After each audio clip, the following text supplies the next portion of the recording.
Hey everybody, good to see you. My name is Patrick Chansey, and I'm going to be uh, going through our class today, and I'm looking forward to this. You guys get to see this every year, those of you that have been coming to class for a long time. But this quarter, we're talking about what to do during the holidays and how to make sure we're making good choices. A lot of times people uh, get discouraged. Maybe you've been on a good path with your diet and exercise, and you feel good about where you're headed, but then the holidays come in, and might be Thanksgiving, might be Christmas, you might be enjoying too much Halloween candy, whatever the case may be. A lot of people struggle during this time, and so what I like to do is focus on what we can control during this time and make sure that we are maximizing our opportunities. I'm going to be the first one to tell you that you do not need to uh, avoid the good food during this time. You guys have always heard me say it. I love my grandma's cooking, especially during Thanksgiving. And I am not going to be the one to tell you not to have grandma's cooking. But there's a lot of ways that we can make the best out of our time. And so you can still enjoy grandma's cooking and still have a healthy holiday season. And so I wanted to cover a few different things, and this is all stuff you've heard me say before, but I really want us to focus on emphasizing it this season. So I've got a few websites that I'm going to show you, a couple articles and things that we're going to kind of walk through. And I want to first, see if I can get my stuff to work. There's a couple websites that I wanted to go to get us started. And the first thing is there's some very basic tips that we should try to follow whenever we are um, going into that holiday season and be mindful of. And so there's a couple on these articles, and then there are a couple of items that you guys have heard me talk about before. And so we'll go through some of these articles, read some of these. Or some of them are repetitive because a lot of it's the same stuff. We want to be focused on. Everybody's realizing the same things are what we need to do to stay focused on. When we're going into, we get invited to all these meals, and there's a couple weeks over the next few months where we're invited all over the place. And so let's take a look at how we can be best prepared. So, Center for Disease Control (CDC) has a few things that they've got a five list of 5 items that we should be thinking about to prepare for our holiday meals. Holiday proof your plan. You might be invited to a lot of meals. You might be asked to come and uh, go to grandma's house, or maybe you're invited to a friend's house. A lot of people will go to a friendsgiving where it's not your family, but maybe the week before you go and visit all your friends in town, or maybe your church is having a gathering, whatever the case is. Um, it's easy for everything to get out of hand because most of the good stuff that we eat during the holidays is not carb friendly, or it is it's carb heavy, and it's not, and there's a lot of added sugar. And so unfortunately, most of the people that are inviting you are not always as mindful about what you're trying to do when it comes to your diet. So when you know it's coming, prepare ahead of time. What can you do to get yourself prepared mentally? So, as much as possible, stick to your normal routine. You can see right here, eat close to your usual times and keep your blood sugar steady. So, if you're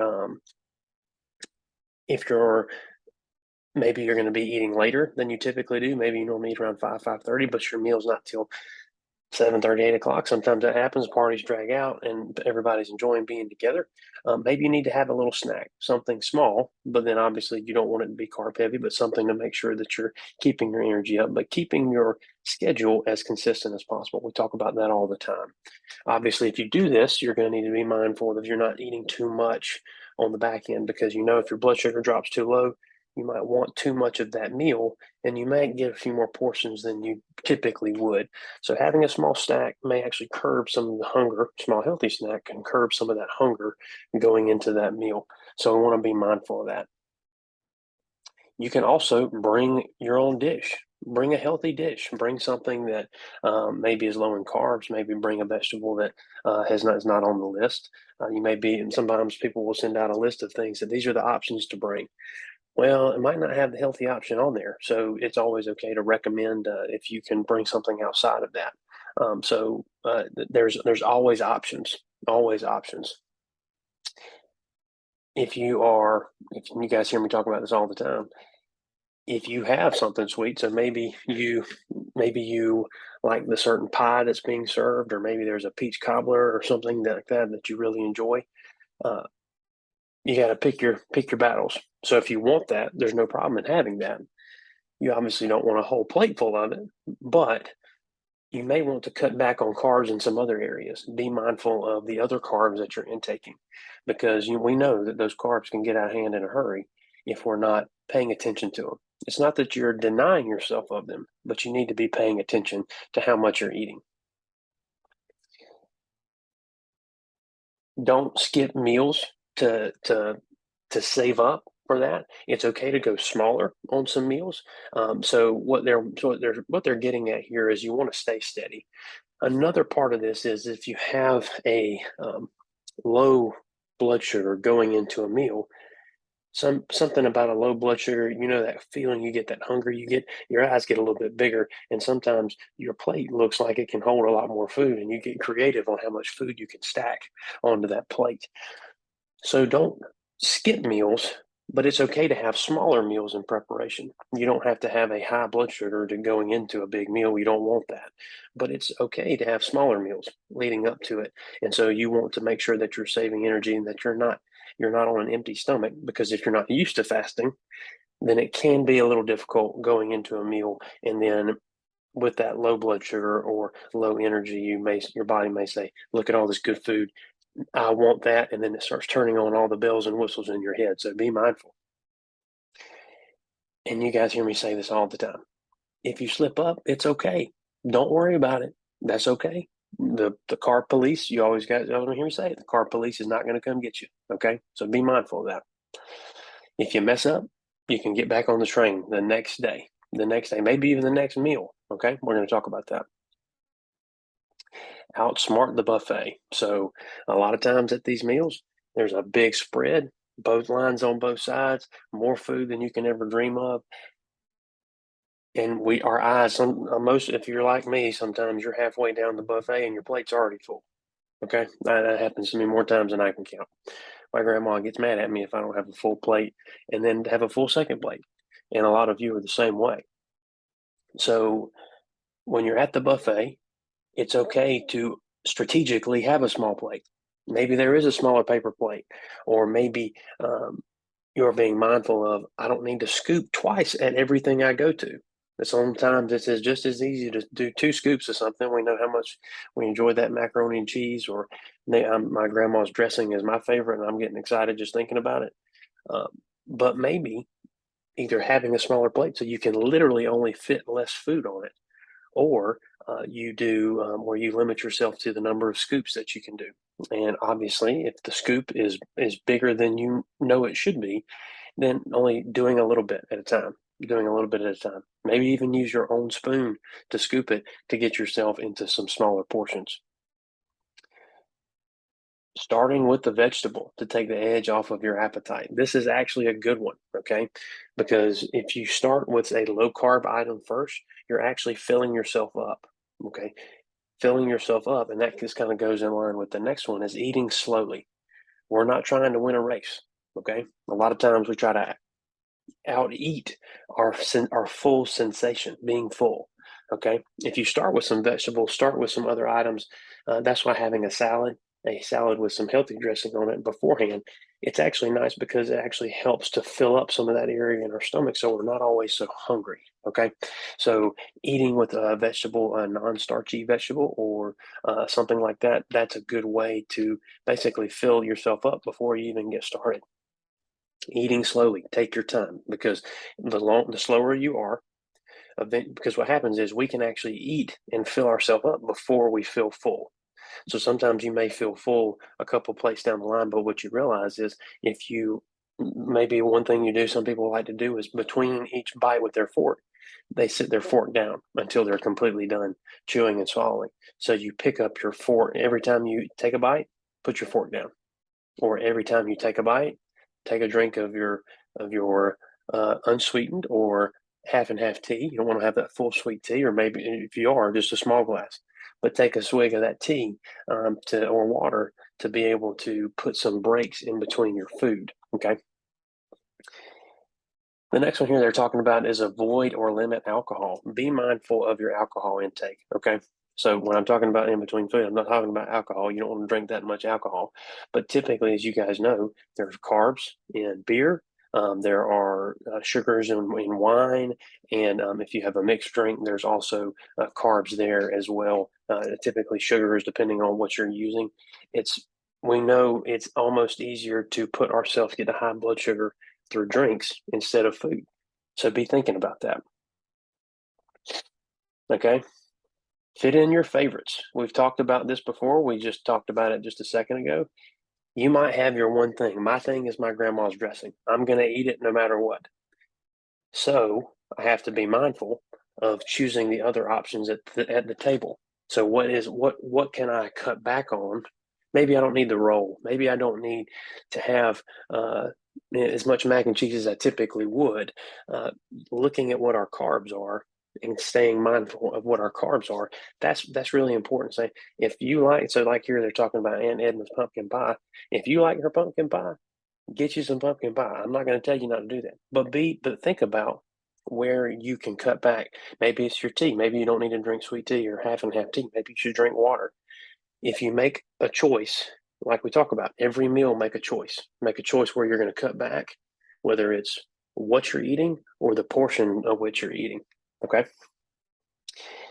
During this time, it is critical to keep moving. Okay. It's a busy time of year, but everybody's got 10 minutes to go for a walk. I'm sorry.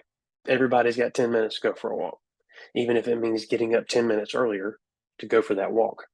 So make yourself get up and move, especially during the holiday season. Even if you're going to see your grandma, take a walk with her around the house, talk on stories, talk with your parents, talk with your grandkids, your children, and just go take a walk outside. The weather has been phenomenal this season, so go outside, take a little walk, get the blood flowing, burn some calories, and keep the body moving. And because that's also going to help you generate some energy, decompress. Having a lot of family around, it's good to get outside, go for a walk around the pond, whatever it is. Just get outside and enjoy that time. And this, you guys have heard me talk about it. Get your rest. Do the best you can to keep your normal routine. If you don't have a routine, this is a good time to try and start. The closer we can keep ourselves, because what happens is we train our body. I'm bad at this. So I'm as much talking to myself as I am to you. The more we train our body to know when we're going to sleep, the better prepared our body is when that time comes. So say it's 10 o'clock. If you're trying to go to sleep at 10 o'clock, you need to start when you start if your body knows that you're going to be going to bed at 10 and you start the going to sleep process around 9:30, start taking a shower, getting ready for sleep, your body starts winding down. It knows that it's time for rest, so that when you lay down, your body's better prepared. We also, one of the things that's not talked about here is if sometimes we're eating later than we normally would. Eating later can lead to much higher blood sugar in the morning when we're checking. Okay. So we want to be making sure that we're eating as early as possible and we're not pushing food back as late as we can. If the meal's getting late, be mindful of how many carbs you're eating, save the food leftovers and save them for the next day. Okay. Save them for lunch the next day. That's always Thanksgiving lunch after Thanksgiving is always my favorite because those leftovers to me are just great. That's the best way to do it. That's another piece on here. We've always talked about it. Try to save, instead of making a second plate, make that your to-go plate. Okay. Or split your plate in half and say, I'm going to save this for tomorrow. So you're keeping all the goodness, but you're splitting it up and you get to savor it again tomorrow. Don't enjoy everything all at one time. Split it up, save from some for the next day. That's always a great option. Okay. So be thinking about that. All right. So quick recap. Prepare ahead of time. That's really the big premise of here. Prepare ahead of time. either try to stay as much on schedule as possible. So preparation and schedule, those are the big themes here. Okay, you know where you're going to, you know the situation you're going to. Bring a healthy dish. Uh, Pick your option. If you know what thing you want to have, that's your one thing you got to have. Where else do we need to cut back? What are the areas that we need to be mindful of? Try not to skip meals and get yourself real hungry before you go to this meal. That doesn't always work. You're still spiking that blood sugar up real high. If you guys have been using your Freestyle, this might be your Freestyle Libre, your sensor on your arm. This might be your first holiday season with your Freestyle. Okay, so I'm excited to see if you guys are going to notice a difference in how your blood sugar is working throughout this holiday season. You might be surprised at what you find out. Okay. Try to short control your portions with either your plate size, how many times you're scooping, what you're scooping with. Okay. Try to have a vegetable, something that's not heavy to get your meal started, to start filling up your stomach, and eat slowly. Take your time. Enjoy all that good food. Enjoy the food. Don't rush through it. Don't try to win the race before it's even happened. Like I said, take a sip of water in between each bite, or just put your fork down every time you take a bite. Put your fork down and enjoy. Have conversations. You're getting to see people that you hadn't seen in a long time. That can be a good thing or bad thing. I'm gonna leave that up to you. And make sure you're being conscious of alcohol, especially the kinds of alcohol. Okay, we're not going to tell you to limit your favorites. Make sure you're making choices around that. Keep moving. Make sure you're checking off that box every day for a little bit of movement. A little bit of movement is key. Get outside. The weather's great. Keep to that sleep schedule. Okay. Keep to the sleep schedule. We don't want to get out of hand on that. Okay. Very important, because we don't want to have low energy on those next days. And like I said, fix a to go plate. Don't fix a second plate. Save all that good food for the next day. Also, too, if you don't have a meal scheduled, that saves money. That saves money, and it's a better meal than what you would have had. All right. Where are we going to next? Getting to my. All right. We talked about this. So I'm getting to my right ones here. So, healthy alternatives to your favorite dishes. All right. Healthy alternatives. There are options out there. You, if you're the one doing the cooking, you can limit some of the worst options that the looking at carb heavy options. So if you have a typical meal that you always cook, try out some lower carb items. Okay, so you can just as easily bake a turkey as deep frying. It's a little safer, but whenever you're frying it in, that can be not as healthy. But there are ways to bake a turkey and it actually be juicy and moist, and actually be a great option.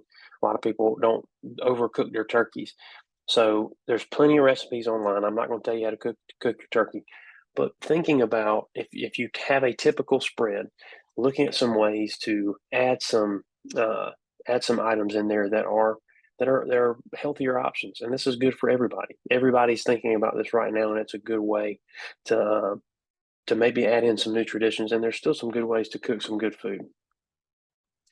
Moderation. We just talked about it.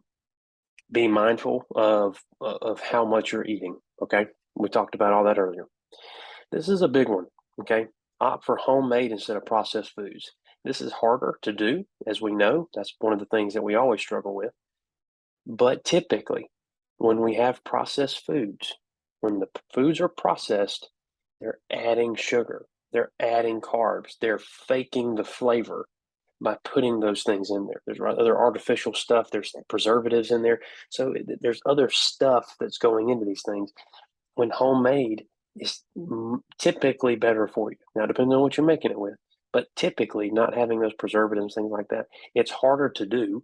A lot of the items we eat are canned, so think of canned cranberry sauce, things like that. You have to be you have to be mindful of that. A lot of heavy sodium in those things that are processed or trying to preserve the taste. try to get everybody involved on bringing in some homemade items. So everybody, it's harder to make everything homemade. Get everybody that's coming to make a homemade dish. Try to avoid processed foods. Won't do something that it's for the whole family to enjoy cooking together, or things like that. Having uh, a homemade option is always, to me, it always tends to be better. Okay, so be mindful of that. Adding more vegetables. It's never a bad thing to add more vegetables. You can always cook a vegetable to where it's good. Okay. So we're not talking about overcooking vegetables and putting a bunch of added stuff in them, but slow cooking fresh vegetables. There's just a taste difference between fresh vegetables versus canned vegetables, and so anytime we can use a fresh option and adding more vegetables in, you want that plate to be colorful. Your goal should be when you make your plate that you see greens, you see yellows, you see an orange for the sweet potato or whatever the case is. You want some colors to be on that plate, not just brown and starch and all these kinds of things. You want some color and some vibrance to your plate because that typically means more nutrients. Okay, more good stuff that you want during this time. We talked about slowing down. Take your time. Don't overdo this. You're not winning a race. Like I said, I can keep preaching it. Okay. Portion control. We've already talked about this. Be mindful of that. And so if you're the one buying plates, don't buy a big old platter. Okay. I know that's the easiest thing to do. You don't have to go up multiple times, but you want to put as much friction between you and eating a lot of food as possible, whether that's a smaller plate or whether that's what you're scooping with, whatever that is, you want to put friction in between you and making say the bad choice, the choice that leads to higher blood sugar, higher carb count. Taking a walk after dinner, just like we talked about, scheduling that time in. After dinner, sometimes you're full, but you want to get to the point where if you get up and move your body, that food is already it starts to digest a little better. Your body's moving and starts to really jumpstart that digestion process. So even if you are eating healthy stuff, you're getting more out of it by getting the body moving. You're not going to feel as bloated and tired later, especially if you end up eating too much. Going on a small walk, you're not running a triathlon, and you're going to burn some calories, but really what you're doing is jump starting that digestion process. Okay. What's also important is if this talks about don't forego exercise. We've already talked about this a little bit, but thinking about this, if you have a day where you're going to be traveling a lot, even if you just say, I'm going to walk to the end of the driveway and back, you want to make that choice. But also, what's key is stay on the train for the other days outside of what you're typically. So, say you're going to go travel and see a bunch of folks on one day, pick 10 minutes and do that walk. But also, too, there's a lot of days leading up to the event, and then there's a lot of days after. Stay on track those days. You know, if you're going to fall off the track that one day, that's fine. Hop back on the train the next day. Okay. Sticking to that sleep schedule. We've already talked about this. As close you can stay on that sleep schedule, that's what you want to do. And I like this one. Take time for yourself. Okay. Taking time for yourself is very underrated. Reason being, it can be stressful. It can be stressful to have all that family over. Maybe you're the one hosting, having everybody come to your house. You're cleaning, you're prepping, you're getting the yard fixed up, you're getting rooms cleaned, you're doing dishes, washing lawn, washing clothes, doing all that kind of stuff. And then you're having to organize. Maybe you're mom of the house and you're the one in charge of putting everybody where they need to be. And so make sure you're blocking off time to step away and make sure everybody's pulling their weight and you're not putting the whole world on your shoulders. We know that high stress leads to increased blood sugar. Okay, our blood sugar is releasing sugar or our body's releasing sugar into our bloodstream as energy because stress to our body means fight or flight, a fight or flight response. So our body releases blood sugar, and then if we're already eating, we're just piling on. We're just putting more. We're just throwing gas on the fire. So make sure you take time to take a deep breath and let the body relax. Let the body relax. That's what we're going for here during the holiday season. Okay, everybody staying with me. So I mentioned it just a second ago, and we're going to talk about the Diabetes Food Hub here in just a second. But one of the things that we typically forget about is that we think about like Thanksgiving Day and all the meals that we have during Thanksgiving. And then we have to think about Christmas Day and all the meals we have around Christmas. There's all the days leading up to that. So if you're thinking about December 25th and Christmas Day, and then let's add Christmas Eve in there too. There are 31 days in December. So there are 29 days outside of our Christmas Eve and Christmas Day. And then let's just look at the whole October through November or through December. You've got, like I said, let's eat a bunch of candy on Halloween. You've got, let's just say 2 days for Thanksgiving, and then we've got 2 days for Christmas and Christmas Eve. And then we'll just throw in 2 more days. We'll say a whole week worth of days that we're not on our normal routine and eating and things like that. Guys, there are 80 plus days left in the quarter for those 3 months. Okay. There's more than 80 days to make the right choices. And if we're already not making great choices when it comes to our diet and our exercise, we've got all these other options of these days to do the right thing. So don't forget that we focus really hard on those 1 days, and we don't want to fall completely off the wagon, but we know we're going to eat and do things that are not typical. That's okay. But you've got the other 80 days in this quarter to make those choices. Okay. Don't forget that. Be diligent in doing one thing at a time. Remember, I always tell you when you go to a meal, breakfast, lunch, and dinner, make a choice. If you've been using uh, your freestyle meter before every meal, take your phone, take your reader, scan it, look at what your reading is telling you, and then make a choice about your meal. Maybe you don't need as many carbs. Maybe you don't need those chips with that sandwich. Maybe you can choose another option, but use the data you have to your advantage. Don't get so caught up on, I'm going to fall off the wagon because it's Christmas time. Well, don't forget about the other days around Christmas that you can use to your advantage. Okay. All right. That's my soapbox for this. Now, I want to bring us up to the Diabetes Food Hub. Okay. You guys have heard me talk about this before. A lot of healthy options on here. If you make an account, so if you go in and make an account here, once you make an account, you can actually get some recipes. And what you can do is save some of these recipes. If you click on this, it actually creates a nutrition label. Okay. It shows you a nutrition label. So that's really important. Really important to have that nutrition label because this is telling you based on what the recipe has. Because then if you actually go down, it will show you prep time, cook time, servings that you can make, and then how much a serving size is. You remember, I always talk about serving size, what the ingredients are, and then how to make it. Okay. So you've got all the directions and everything. Well, guess what? If you make an account and you save this recipe, it will actually help you create a shopping list. So it will tell you, it'll add all of these items to your shopping list. Okay. All of these items right here will be added to your shopping list. And then whenever you go to the grocery store, it's got little checks and you can check box all these items off. Okay. So maybe you want to, this is a big one.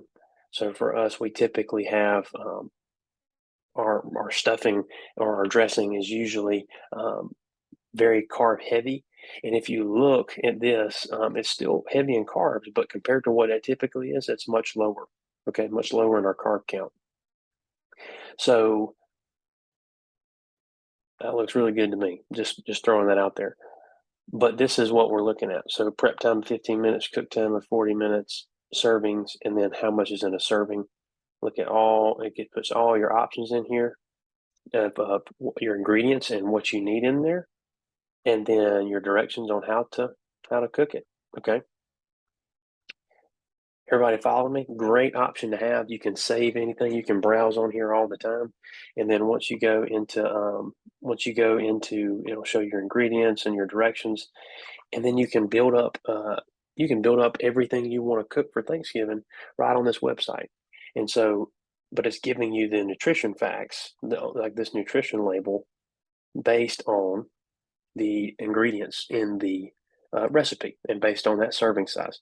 So the amounts that it talks about here in the ingredients, all these ingredients, this will cook up a serving size of 10, I think is what it says up here. Yep, serving size of 10, which means that it's 5 cups worth of stuffing. Okay, great option here. I encourage you to go here. All you have to do is Google Diabetes Food Hub, and it's your first option. So we can, so let's do here. So we'll Google Diabetes Food Hub, and it's your first option right here. Takes you right to the website. Okay, you can browse all kinds of stuff. So they'll have different things like pumpkin pie popcorn, protein bars, a turkey chili, lower carb items. You can search all kinds of stuff. Okay, so I encourage you to get on. You've heard me talk about it before, but they're always updating it, and it's always a great choice. Always a great choice. All right, so I bring this to your attention because the last thing I want us to cover are the things that typically don't get talked about. Okay, and that is how many carbs are in some of the classic, we'll use Thanksgiving, in the classic Thanksgiving dishes. So you guys have seen me go to this website before, but Calorie King, calorieking.com. Okay, this can be an app for your phone. This can be, and you can also just go to the website. And so it's actually a great option for if you're going to a restaurant, and if it's a chain restaurant or something like that, it typically will have the items on here. So if you can look down here, look at all these different restaurants. Okay, so Chick-fil-A, one of my favorites. You can actually go through and pick some of the things that you typically might get while you're at Chick-fil-A. They've got your breakfast here, so look at your chicken biscuit. Oh goodness, here we go. Start looking at some of these details. So you look at your chicken biscuit. If you guys remember, we always talk about how many carbs you should have per meal. And typically what we land on is 45 is kind of on the high end. Typically, what they say for women's typically a little lower on the range compared to men. But 45 is where I like to keep us at. And just with the biscuit, we're at 45 grams of carbs, and that's with the chicken and the breading on the chicken and the chicken biscuit. That's not including hash browns. That's not including a drink. So a lot of times people get a sweet tea and hash browns with that. We're already way above our limit, but that's not what we're here for. We're talking about Thanksgiving. So let's do that stuffing that we were just talking about. So if I search, we're going to do bread stuffing.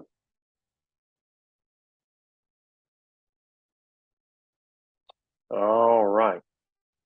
So with 1 cup of bread stuffing, we are at the 45 gram, almost at 45 grams of carbs.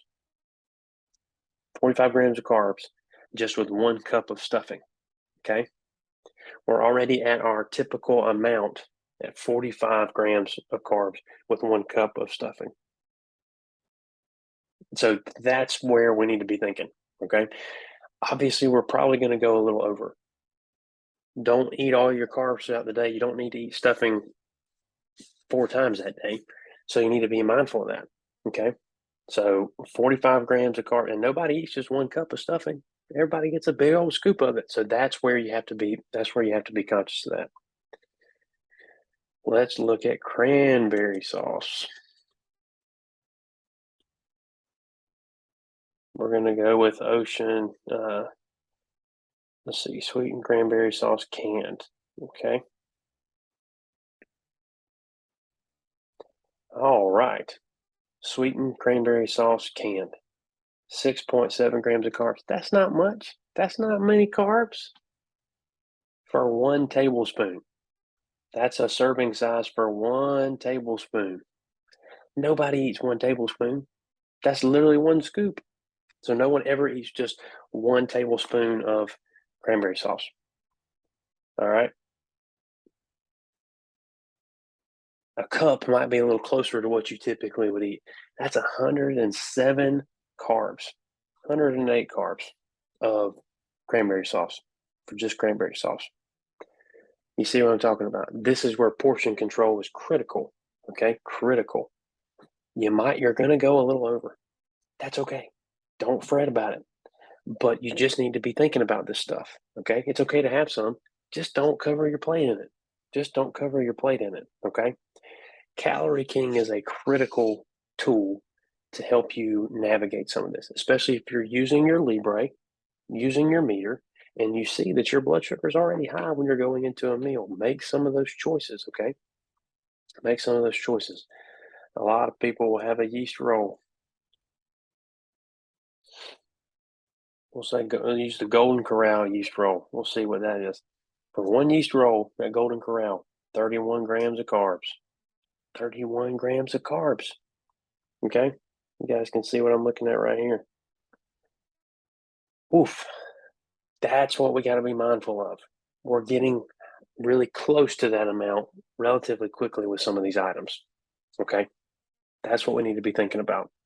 So, I highly encourage you guys to look at Calorie King. Use all these tools in unison. Use these tools together. And also making sure you're checking your blood sugar. Okay? Checking your blood sugar. Now, if you've got this tool, that's what if you've got your CGM on your arm, it's giving you all the data you need. All the data you need to make good choices and make the best choices for you. If it gets a little high, that's okay. The carb police is not coming after you. Okay, the carb police is not going to come take your fork away. This is all up to you. Okay, I am excited about you guys coming up for this year. I'm excited about this holiday season. A lot of you have been talking about your CGMs, and I'm proud of you. And I'm excited about where we're headed. Use them this year. Use them during your holiday meals to decide what choices you're going to make. Because a lot of you guys or your A1Cs are coming down because of your meters that you're using.